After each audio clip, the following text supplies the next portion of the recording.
January 26, 2013.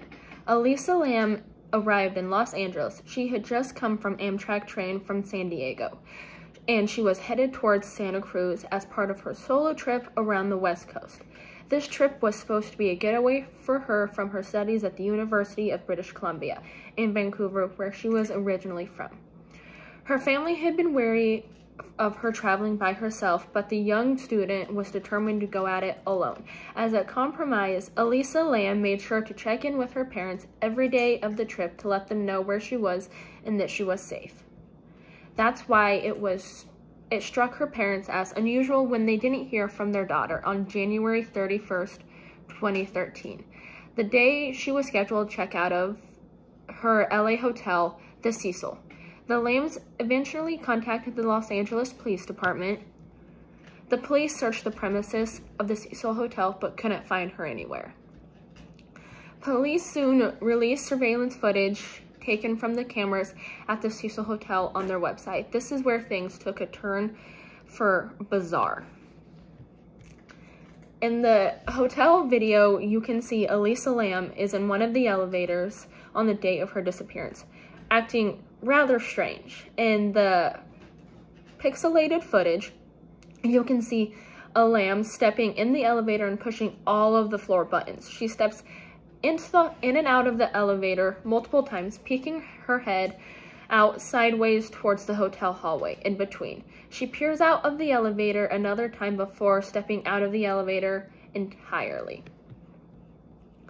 The last minute of the video shows Lam standing by the left side of the door, moving her hands randomly, gesturing as if she was talking to somebody. Nobody else was captured on the video except for Elisa Lam. Public reactions to the video were unexpected. It was weird that this girl was acting very bizarre and that she just disappeared after this 4-minute elevator footage was shown. Well, it gets weirder. A couple weeks after her disappearance, the water in the hotel started tasting funny. It was a weird color and it started smelling weird. Well, other guests complained to the maintenance department that this was happening. So, on February 19th, 2 weeks after the video was published, Elisa Lam's body was found floating in one of the hotel water tanks.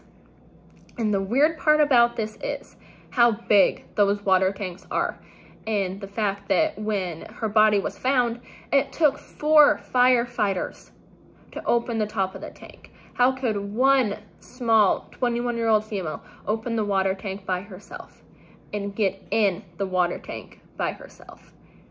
And the weirdest part of all, the water tank was closed. No one suspected anything when they searched on the roof because nothing was tampered with. Well, this is when it gets strange.